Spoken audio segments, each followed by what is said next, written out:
This is Where We Live from Connecticut Public Radio. I'm Patrick Scahill. Too much trash and not enough places to put it. This legislative session, Connecticut's waste management crisis is already a top-ticket item for lawmakers. Before it began, the co-chair of the State Environment Committee said he's focused on finding solutions.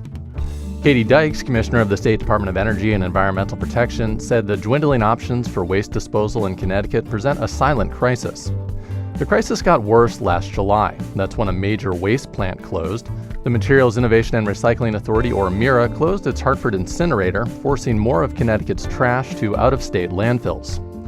Food collection programs are one way the state hopes to cut back on how much we throw away. A state grant program is helping to implement food waste collection programs, and there are already scrap collection offerings in Middletown and West Haven. Coming up, we hear from the nearby city of Cambridge, Massachusetts, where citywide food waste collection is now a mainstay. Plus, Alaina Wood is a climate communicator known as the Garbage Queen. She'll answer all of your questions about trash and climate anxiety. Call us at 888-720-9677, 888-720-WNPR, or find us on Facebook and Twitter at Where We Live. Here to help us dig into the waste crisis first is our guest, Cole Rosengren, lead editor for Waste Dive. Cole, thanks so much for coming on today. Hello. Hello, good morning. So I guess, Cole, first, maybe some terminology here. I know waste energy can mean a lot of things, but in general terms, what do we mean when we say a waste-to-energy plant? Yeah, roughly the idea is there's different types of technology that are used, but you're taking the waste and you're trying to get caloric value, energy value out of it. So in the case of the MIRA plant that recently closed, it was an old coal plant and they converted it over to be a recovered fuel for waste plants. So they'd process the waste, get it together, and then make steam out of it to make energy. And so we should just differentiate real quickly. A lot of people who drive by the MIRA plant here in Hartford see it's obviously a facility that wasn't closed with a big smokestack. This is different from a burn pit, right? Correct. Yes. These facilities have to operate under federal and state emissions guidelines. Doesn't mean there's, of course, not room for further improvement, especially in environmental justice communities. People call this out. But they are meant to be filtering their emissions and trying to limit what's going out in the air. Okay. So we mentioned, the plant closed in July.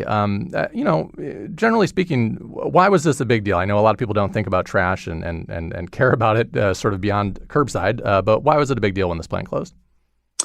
Yeah, the MIRA plant was handling a very large share of the state's waste. And now that it's closed, the vast majority of that is getting exported to other states. So based on recent data from the state DEP, the amount of waste being exported is estimated to have doubled now that the MIRA plant is closed. And what that means is it's going generally by truck to landfills in other states and other people's communities. In this case, a lot of it going to Pennsylvania, to my knowledge. And, obviously in New England, particularly in southern New England, this is a densely populated area. My assumption would be, there's not going to be landfills that are popping up in this region at a very high rate. Correct. No, it's going the opposite direction. The Northeast disposal capacity is expected to continue to decline in the coming years. I'm up here in the Boston area myself. Massachusetts is not expected to open any new landfills or allow that. Maine has been limiting waste coming in. Vermont is down to one landfill. New Hampshire, for now, is still taking some, but not much. Same with Rhode Island. So it's going farther west to, upstate New York, Pennsylvania, Ohio, maybe down south. But even there, there's room, but people are not eager to have new landfills or new incinerators. Why are they not eager? I mean, maybe some of the reasons are obvious, but what are those conversations like when these projects are proposed? Yeah, it's a big deal in terms of, environmental justice considerations. Some people raise quality of life issues. There's a lot of truck traffic coming in and out of these facilities, concerns about emissions. When it comes to landfill, there can be concerns about groundwater effects. Again, of course, the facilities try to mitigate these things and operate within the regulatory requirements. And with a landfill, too, it's just a lot of space, a lot of acreage that is taken up. And that was part of why, these waste energy plants became more popular in the 80s and 90s, was that they could be sited in cities. It's common in Europe and other countries to see this, and, it takes less space to do so. Well, and I wanted to ask you about that. So, here in Hartford, a little further north on the highway here, there is one of those old landfills that Hartford operated. It's covered now. There's actually solar panels on top of it. But, for a long, long time, this was basically just a mountain of trash. I guess, speak a bit about kind of that idea, why again, sort of why these aren't popular in these cities. Yeah. Like I said, it takes up a lot of space, and it's a multi-decade time frame before a landfill can be considered fully closed. Sometimes even after that, not 100%. Something you can walk away from in terms of managing. There's gases that come out. Methane gas is a big factor. This comes from decomposing food waste and organic material, which of course is also a big contributor to climate change issues, much more potent than CO2. Concerns about just all these things that happen, and it's a lot of space to take up. Sometimes you can like say put solar panels on maybe a golf course or a park. That does happen, but it takes up a lot of valuable real estate in cities. And I guess my broader question there being, in some ways it seems like we're kind of turning the clock back now, right? You mentioned that the Mirror plant was a plant that was converted decades ago as an old coal plant to a waste energy plant, with the idea being, hey, we're creating this waste here in Connecticut. We want to manage it within our state borders. We don't want to landfill it, so we'll do this. But now we're landfilling it somewhere else. We're kind of shipping out our waste to another community and saying, hey, you all deal with it. Yeah, no, and this idea of self-sufficiency comes up a lot with people who are proponents of the waste energy technology. I would say the situation in Connecticut is not unique. There's many major cities now. It's less and less common for them to have the disposal infrastructure in the city limits anymore. They're now sending it out elsewhere too, kind of making it somebody else's problem to deal with in these other communities. And there are efforts now in Connecticut and elsewhere, which I imagine we'll talk about, to try to limit the amount of waste that needs to be disposed in the first place through recycling, through composting. But those things take time, have their own complications, and there's still going to be a need for disposal for a while. And it's only going to get more expensive too. That's the factor. It costs more to export this stuff farther. Labor, fuel, all these things. Connecticut towns and cities are paying more now to deal with their trash. That coupled with recent price trends across the country, inflation. I mean, are we seeing that those costs are going up, or are there any trends you're observing there? Yeah, going up substantially, not just in Connecticut, the Northeast, but around the country. We at WasteDive, we track the full U.S. waste and recycling industry, and all companies of all sizes, from the largest publicly traded down to smaller private ones, are raising prices now to keep up with labor inflation. Like I said, transportation, fuel, this and that. It's not going to go away. I would be quite surprised if it goes in the other direction. So this is a big challenge for city budgets, to manage this. And it's, but at the same time, an essential public utility that they have to deal with. You're hearing Cole Rosengren, lead editor for WasteDive. Later this hour, Alaina Wood, a.k.a. the Garbage Queen. She's going to be answering your questions about waste management. You can call us right now, 888-720-9677, 888-720-WNPR, or share your questions on Facebook and Twitter at Where We Live. So, Cole, you mentioned there are other ways that we can cut down on our trash. There's a few I'd like to go through, but I guess I'll just open it up to you. I mean, are you seeing any broad trends nationwide for things that either states or towns are doing to get people to cut down on the amount of stuff that they throw into their trash cans? Yeah, there's a few different categories. I'd say probably the type of state policy that's been getting a lot of attention lately. It's a concept called extended producer responsibility. The idea being that the companies who make the packaging, which we're all buying, will have some kind of financial stake in figuring out what happens to it on the back end. We see this in other countries. We see this in Canadian provinces. And now there are 4 U.S. states that have passed laws in the last couple of years and are working toward setting up systems for that. It's been discussed in Connecticut as well. Nothing has passed, but it's a possibility. Some people think that could really boost the level of recycling, modernize the system. So that's one big area. Container deposit laws or bottle bills, which Connecticut does have and has actually expanded, which was a rare feat. It's pretty hard to get one of those expanded. It was years in the making. Yeah, that was a big deal. Yep. To add, I know as of January 1 this year, Connecticut residents can put more stuff in the stream that they couldn't before. And then as of next year, the deposit will go up to 10 cents. So that a lot of people think could really help. And then the final one is food waste, which makes up at least a third, if not more, of the waste stream. That's the stuff that's, putting out Methane emissions contributing to climate change in the disposal sites. That's the stuff that's smelling and attracting pests. And if that can instead go to a compost site or an anaerobic digester, both of which do exist in Connecticut, that can really make a big difference. So, Cole, obviously, so much of waste disposal has to do with costs, as you were mentioning. Those costs are going up. A lot of the ways that you just described to cut down on trash deal with costs, but they're kind of shifting the cost, extended producer responsibilities laws. The consumer can maybe pay some of those costs up front if they purchase something, but companies are also putting up money there too.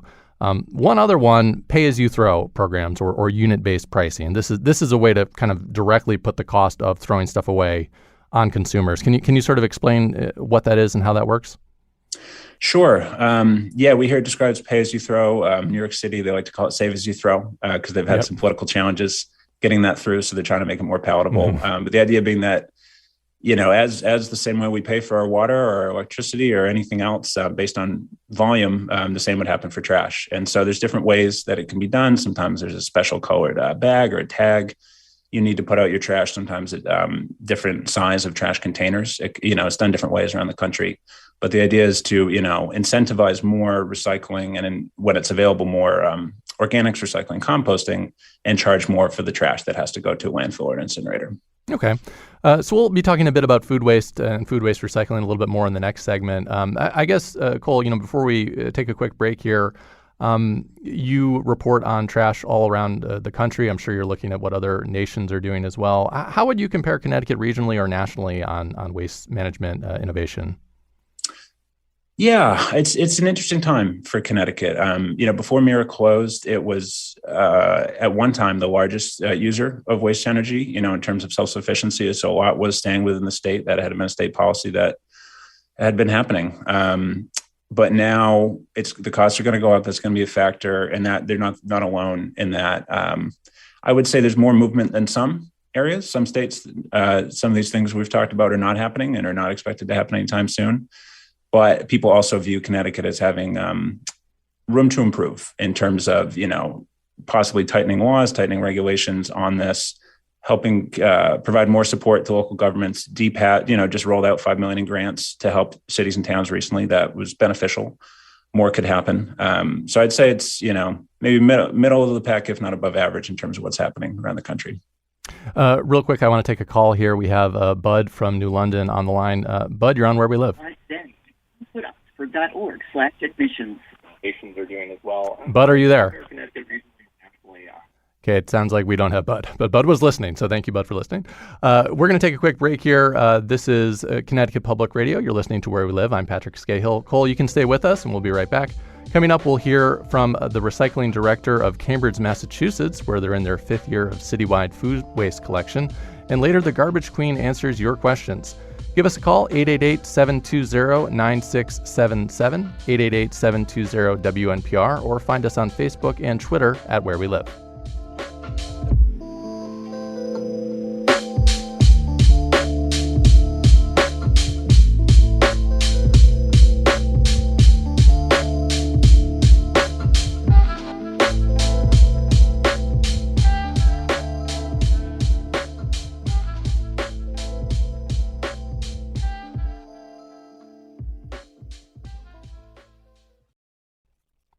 This is Where We Live from Connecticut Public Radio. I'm Patrick Scahill.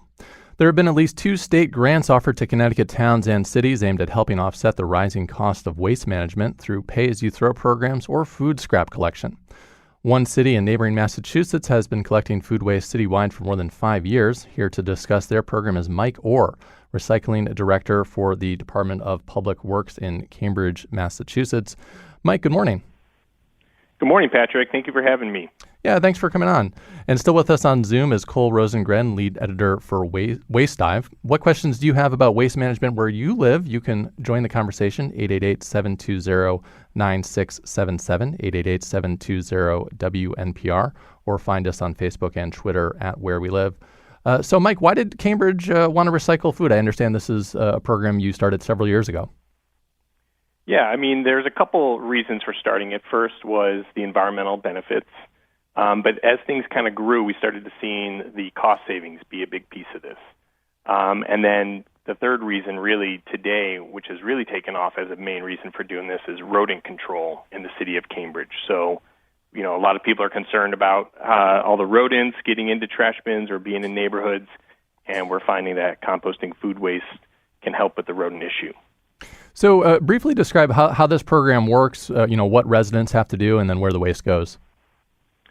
So residents just have to request the little kitchen bin that the city provides, so they can have a bin in their kitchen to collect all their food waste, and then they have an outdoor bin that they put out at the curb every week for us to collect, and that's really about all the resident has to do. And after we collect the food waste, it's sent to Charlestown, Massachusetts, basically a piece of Boston, Massachusetts, where the food is slurried and then sent to an anaerobic digester to create clean energy. Anaerobic digester, just quickly describe what that means. So anaerobic digestion is the process of using no oxygen to digest food waste. And basically the stuff that comes out of it is methane, which can then be used to put into the natural gas pipelines, or it can just be used on site to create your own clean energy. Okay, great. I do want to ask you a bit about rodent control in a minute, Mike, but real fast, I want to go to the phones here. We have Bud in New London is calling in. Bud, you're on Where We Live. Hi, yes, can you hear me? I can, yes. So, Bud, go ahead. What was your comment? Thank you so much. I can't tell you how much I appreciate you doing this. So we've been having a conversation about having a creative reuse recycling center here in New London. And David Aldrich over in Groton with SCARA already has the anaerobic digester over there. So we want to open up a regional center where we actually recycle at the curbside or at a neighborhood transfer station. There's a lot of valuable recycled materials that are being mashed together. And once you do that, it's hard to separate them again. So we separate it right at the curbside, and we create a creative reuse recycling center underneath the bridge. We make that material available to artists.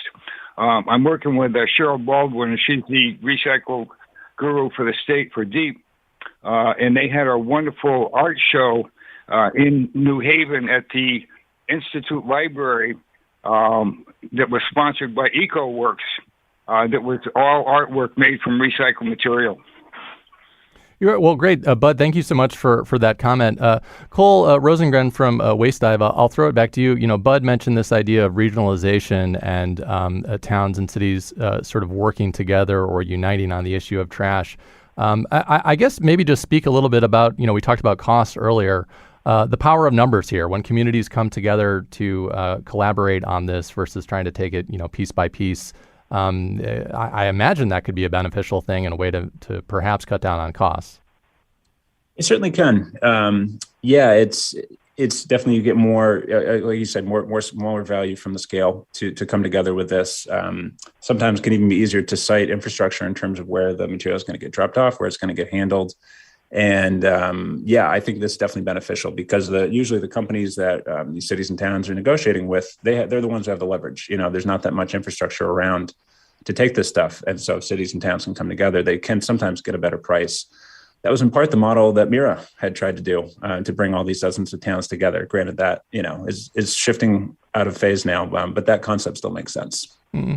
And Mike, I guess picking up on the topic of communication, I'll throw it back to you. You're obviously having to do a lot of communication with residents for this food waste recycling program. I imagine you're also having to do a fair amount of communication with businesses when new owners come in to companies in the town. And there's costs associated with that. So speak a bit more about the communication you have to do with people and how Cambridge handles that. Yeah, so when we launched the program, we focused a lot of time on why people should do the compost program. And we have our own reasons. Like Cole said, there's a limited amount of space for landfills and incineration, so we really need to get creative about reducing the amount of trash we're generating in the first place. But how that shows up to cities is on cost.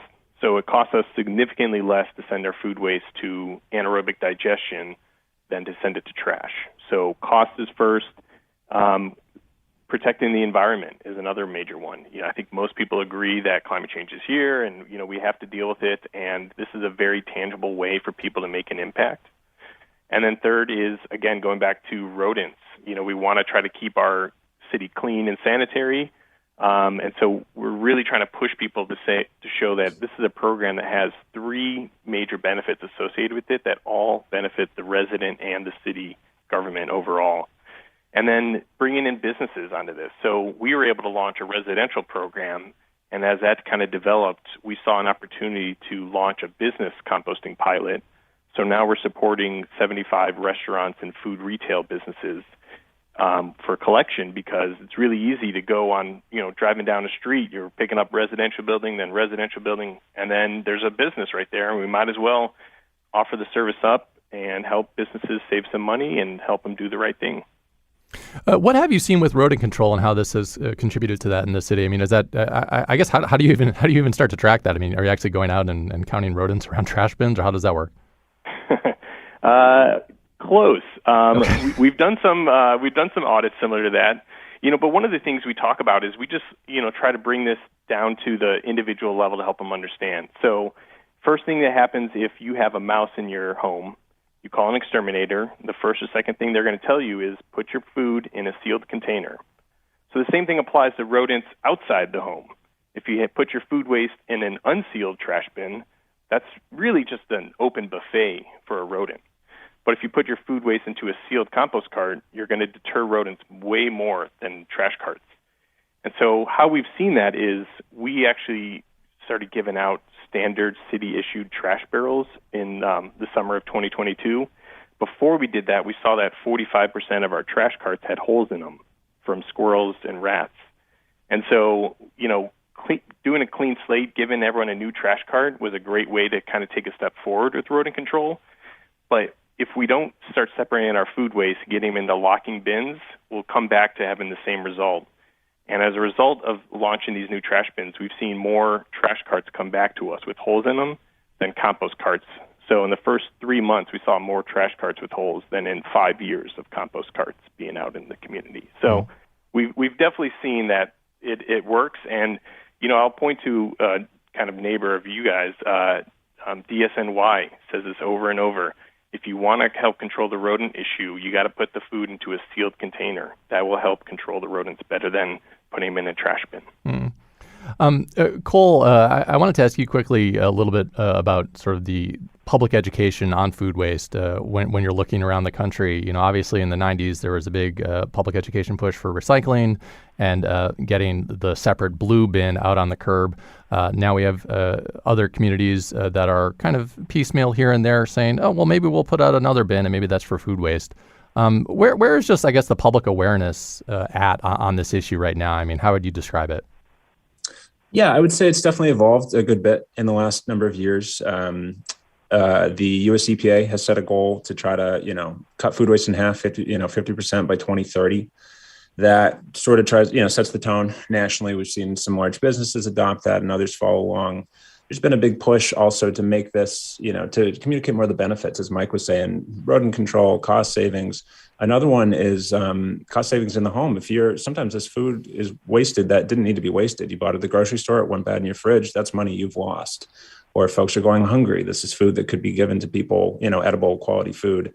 And so there's been a lot of successful campaigns by NRDC and others around the country to try to push some of these messages to say, look, this is not just a burden. We're not something we're forcing you to do or asking you to do. There's reasons that this is worthwhile for you to do as well. And that does seem to be catching on. More states are passing policies. A lot of local programs, composting and other pilots have been launching around the country, dozens and dozens in the last few years. But it's still probably not as prevalent as curbside blue bin recycling. Mike, you're about 5 years in on this program. What's enthusiasm like right now? I mean, are most people doing this, or can you speak a bit about that? Yeah, I would say definitely more than half of the households that have the program are using it. We're kind of at the point where we're trying to work with large property managers to show them the benefits of doing this, hoping that will, sell them on rodent control in their building, and just really trying to get education out there. We have a very high turnover rate in our city because we've got a lot of graduate students that come in for Harvard and MIT and a lot of people that move in and out of the city. So always trying to educate and keep the momentum going. We start to see other cities near us joining in on the efforts, it really helps boost our numbers. So, when we talk about regional collaboration, City of Boston, Watertown next door to us, they're all they both have programs, and we're all kind of working together to figure out how to keep the education and momentum going to get the whole region going forward on composting. I want to take a quick call here. Arthur is calling in from Madison. Our number real quick, 888-720-WNPR. That's 888-720-9677. Coming up, the Garbage Queen is going to be answering all of your waste and climate anxiety questions. But right now we'll go to Arthur in Madison. Arthur, you're on Where We Live. Hi, good morning. I just wanted to mention that when I was a kid, we lived in a subsidized housing project in Chicopee, Massachusetts. It was a townhouse-style thing with like 3 or 4 apartments in each building. And outside everybody's back stoop, there was an in-the-ground container with a removable pail and a tight-fitting lid for food waste. And once a week, the maintenance people for the housing project would come along and collect all the food waste. So it's not a new idea. I don't know what they did with it after it left the property, but this whole show reminded me of that. And so the idea has been around for a while, and I think it's really worthwhile. Thanks, Arthur, for that call. Mike, I guess, what do you make of that? People saying, hey, I grew up doing this, and it sort of fell out of favor. I mean, is some of this kind of hearkening back to things that we used to do in the past? Yeah, Arthur nailed it on the head. We've had several residents tell me the exact same story, and you may not be able to tell over the phone, but I am not someone that grew up with that. I'm kind of younger, but we've heard that story. And what we did in Cambridge, we had the same similar program. We collected all the food waste. We actually brought it to where our former landfill is, and we gave them to a pig farmer who would come in every week or so, take all the food waste and feed it to their pigs. And so it's kind of like what's old is new. It isn't a brand new system, and it's awesome hearing from other generations that they were doing it at home. So you've got the young generation that wants to do it for climate reasons, and you got the older generation saying, no, this is just what we did in the past. So it's really great seeing different generations coming together on this. From Connecticut Public Radio, this is Where We Live. I'm Patrick Scahill. You were just listening there to Mike Orr. He's a recycling director in Cambridge, Massachusetts, and Cole Rosengren, Waste Dive lead editor. Thank you both so much for coming on Where We Live today. Thank you. Thank you. After the break, the Garbage Queen is going to be answering your questions. You can give us a call, 888-720-9677, 888-720-WNPR, or find us on Facebook and Twitter at Where We Live.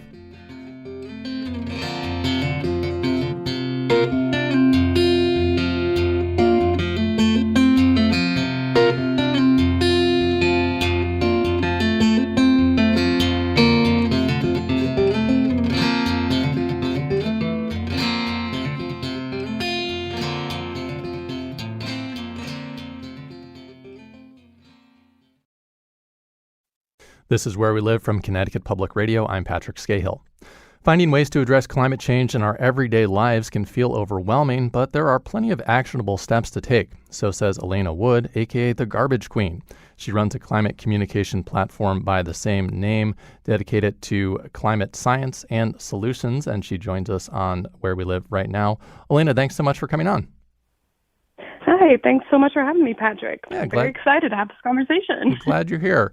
So if you have questions for the Garbage Queen, you can call us 888-720-9677, 888-720-WNPR, or find us on Facebook and Twitter at Where We Live.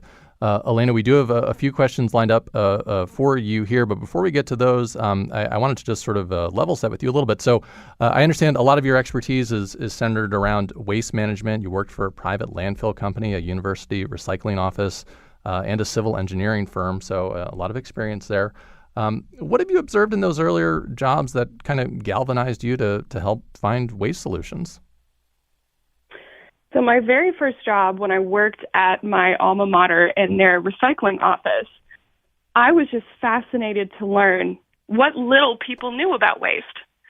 And because of that, after I was working in the field for years and years and years, I thought, why not talk about it online?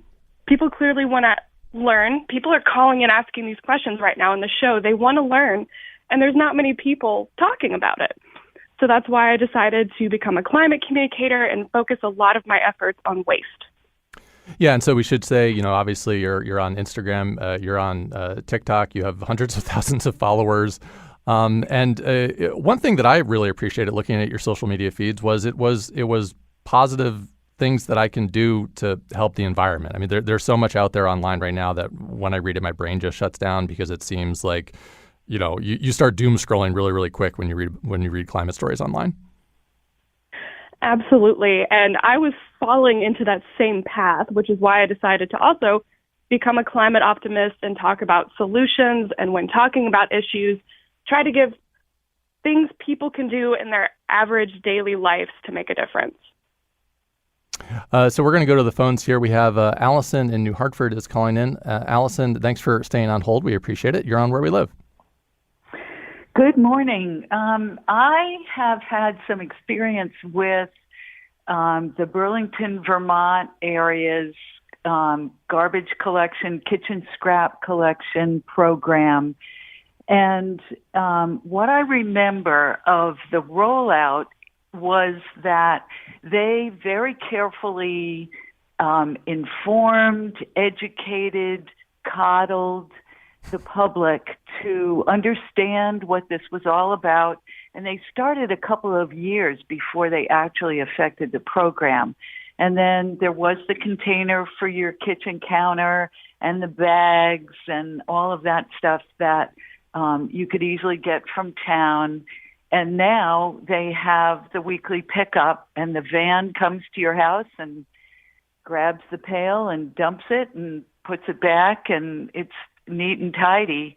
And I think the city of Burlington, as I understand it, I've left since then, but as I understand it, the city is quite cooperative and the program has been successful. And I'm curious about your take on that particular program and whether it's something that could be used in Connecticut at all. Yeah, I guess I'll throw that over to you, Alaina. Cities and towns tackling this food waste issue. What have you kind of observed nationally about success stories on this? So it sounds like this program is quite a success story. I mean, they started with the education way before the program got rolled out, so everyone knew what to do when the program started. I would actually love to see a program like this where I live in Tennessee. And in fact, when I worked for a government agency here in Tennessee, that's something I fought for. We really don't have public composting programs here. I'm very lucky in that I have a private composting company that comes and picks up my compost once a week, kind of like this program sounds like. And on a national scale, we're seeing more and more communities move towards managing organics. And it sounds like we need to be looking to Burlington because that's exactly what you want to see. Education, continued communication with the agency picking up your compost in cooperation with local businesses and residents. Faye is calling in from Guilford. Faye, you're on Where We Live. Hi, thank you so much for taking my call. I do compost, but I don't want to put my garden waste with weeds in it into my compost because that's just going to encourage them to end up in my garden. I called the DEEP and asked them, is there a biochar location where I can take the garden waste? They had no clue. So how can you help? So I think the question there is, how do I dispose of my garden waste? Any tips? That's a great question. So obviously you don't want to have weeds in your backyard compost pile because of course it leads to more weeds in your garden. My recommendation is to try to reach out through maybe like a local farmers co-op or maybe a local community gardening organization to see if there's a place you can drop it off to. Before I had curbside compost here and I didn't want to compost in my backyard, I would send it to a local farmer who was more than happy to take my waste for me. Thanks for that. We have another question here. We're just throwing them at you, Alaina, so you're fielding them well. Allie is calling in from New Haven with a question about garbage trucks that she saw in her community. Allie, you're on Where We Live. Hi there. Thanks for taking my call. Go ahead. My comment, yes, thank you. My comment is about the dumpsters that I saw at one of the schoolyards where my son goes to school. I was walking the dog, and I was so excited that I saw in the of the school which is obviously, plenty of people come to, they had made a new bin specific for cardboard and paper, and it was a big brown bin, that said cardboard only, next to the big brown one that says trash. And walking the dog one morning, I saw the waste management truck come in and pick it up with the 2 forks and dump this huge thing into the truck. But then it went ahead and picked up the cardboard and put it all in with the trash. And I was so confused. I was so excited that they had made a cardboard-only recycling bin, thinking, oh, good, the city of New Haven is doing something with all the cardboard. And then there, lo and behold, it just all got dumped together in the same truck. So I was a little bit angry and confused. Can you explain what happens and why divided if it all gets mushed together? Yeah, so Alaina, can you pick that up there? I think a lot of that has to do with sort of waste streams down the road, but what can you say about that? It can really happen for 3 reasons, and this is one of the dirty little secrets in the waste industry that not a lot of people talk about. So one reason it could happen where both waste streams go in the same truck is it may go to a materials recovery facility that tries to get recycling out of both the trash and the recycling waste streams. This is quite expensive and quite labor intensive, so you don't see it that often, but it does still exist. Another reason is because the recycling waste stream was contaminated. It was too dirty, it was too full of things that couldn't be recycled, and it had no choice but to go in the trash. That's why it's really important we follow our local recycling guidelines to prevent that from happening. And then lastly, this happens sometimes, and it entirely depends on the downstream market for the recycling material. Sometimes it's just too expensive to recycle the product, and temporarily it might have to go to a landfill. Although more and more areas are having storage spaces for recycling to prevent this from happening. So it could be there's no money in recycling right now. It could be the recycling is too contaminated, or it could just go to a very specialized facility. Lori on Facebook wrote in with a comment recommending the graphic novel Trashed, saying it packs a punch by literally illustrating the cold, hard facts about waste in America. Alaina, you got to a few of those there, actually, in your answer. I guess just, at a high level, sort of what are you seeing about the stuff that we're throwing away? And maybe I'll even just fine-tune that question a little bit. Let's talk about food waste. A lot of the stuff that we put in the trash can is food. In fact, the EPA says it's a lot. It is a lot. So one of the main forms of waste in our municipal trash is organic. So it is food waste and other things that can compost out. And in fact, one of the biggest issues we see at landfills outside of potential groundwater pollution from just trash is landfill gas generation due to organics. So the main reason we have that stinky landfill smell is because of organics such as food waste breaking down in our landfills. And it can be very expensive to try to manage this gas because no one wants to smell it. No one wants it around, and it contains methane, a greenhouse gas that is more potent in the short term than carbon dioxide. So when it comes to future waste management, moving towards managing organics seems to be the key. Yeah, here in Connecticut, according to the state's most recent waste characterization study, 41% of what residents throw away is organic material. So think food scraps, yard waste, stuff that can be composted or converted into energy through anaerobic digestion or processed into animal feed. And here in Connecticut, food scraps alone represent 22% of residential trash. So when I say a lot, I mean, it really is a sizable amount of material that's going in. What are some, I guess, quick things people can do to maybe cut down on the amount of food that they're throwing away? Great question. So one of the things I love is having a giant Ziploc bag in my freezer that I fill with veggie scrap. I do that too. I'm chopping up stuff for dinner. And then I save it and I make stock with it later on or use it to add it into recipes.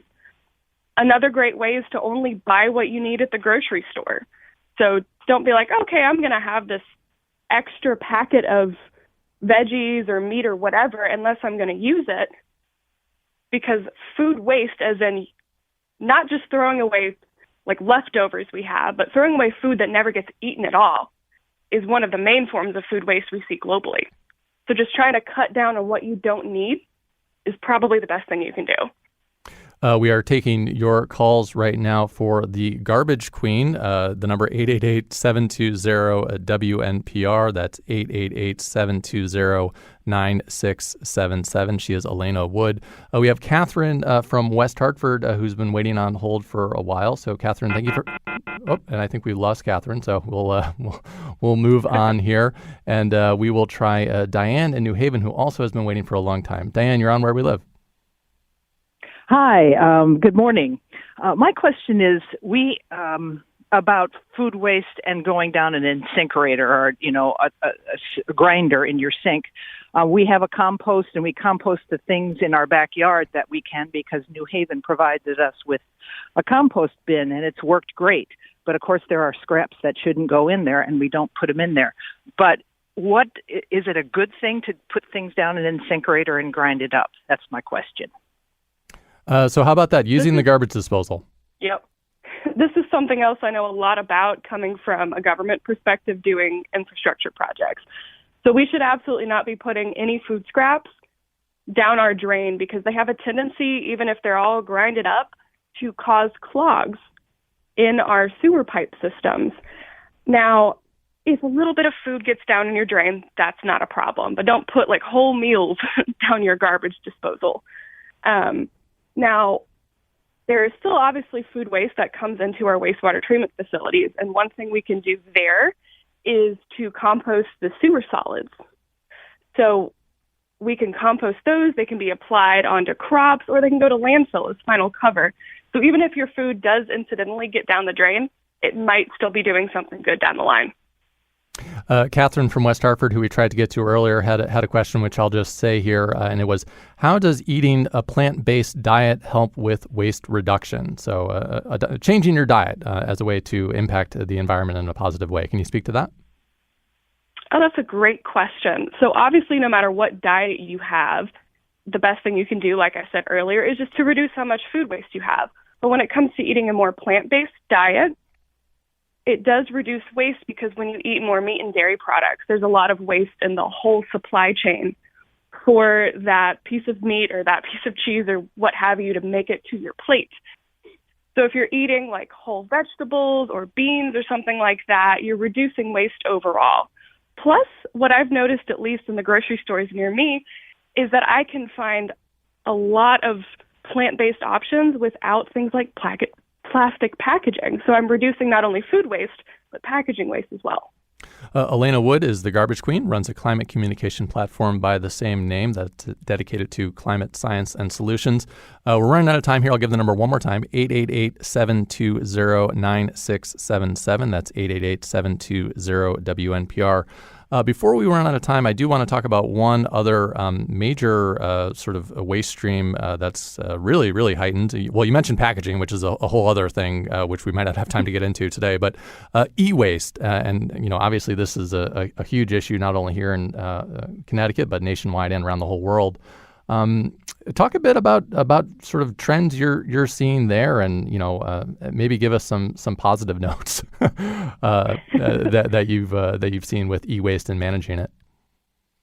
Absolutely. So e-waste is one of the fastest growing waste streams globally. I mean, think about it. Everything we have in our life is electronic now.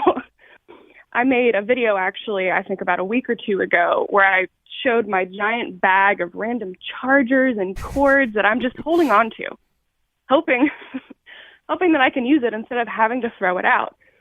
So one thing when it comes to e-waste is that you should not throw it in your regular trash can. It needs to go to a recycling facility because e-waste has a tendency to cause landfill fires, groundwater and surface water contamination, and soil contamination at landfills.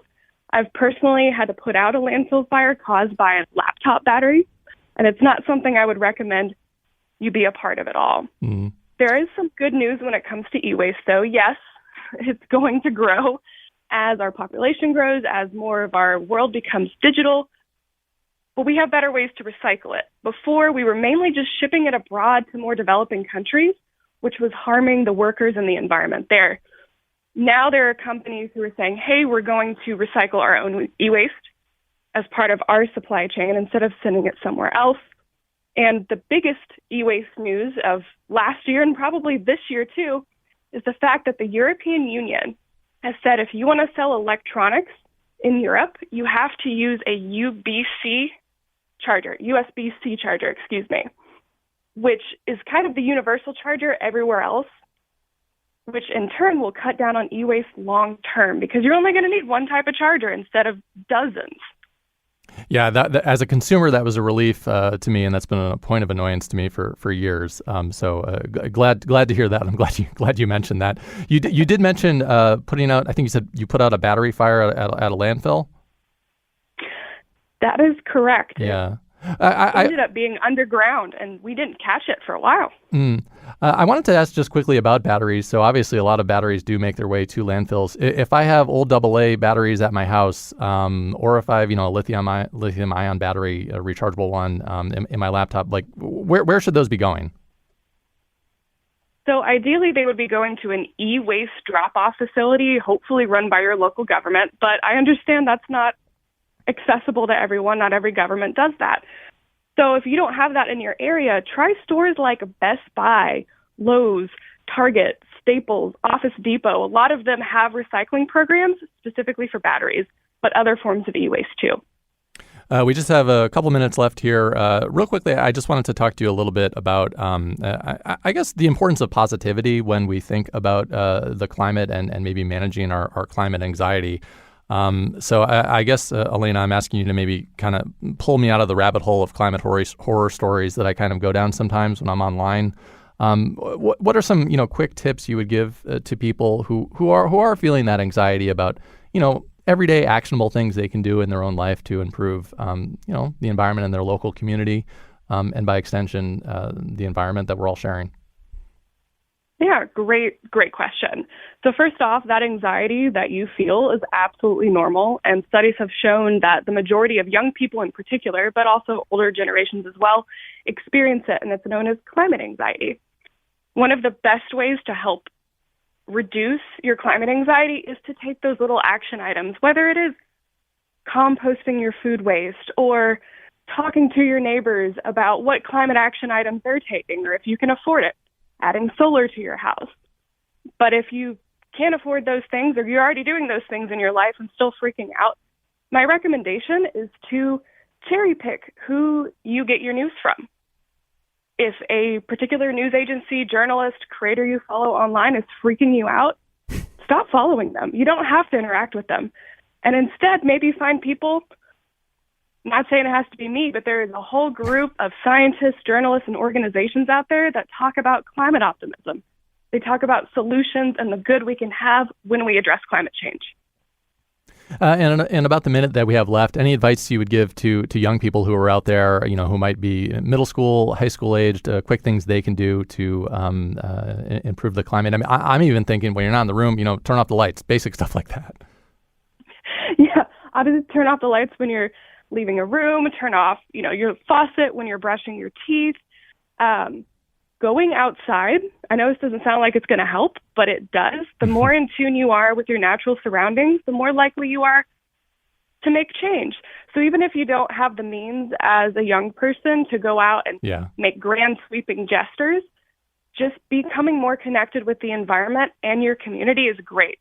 And the best thing you can do overall is just talk to people about it. Yeah. Bug your parents like I did growing up. It worked. They started composting. That's Alaina Wood. She's the Garbage Queen, runs a climate communication platform by the same name. Thank you so much for coming on the program today. Awesome. Thanks for having me.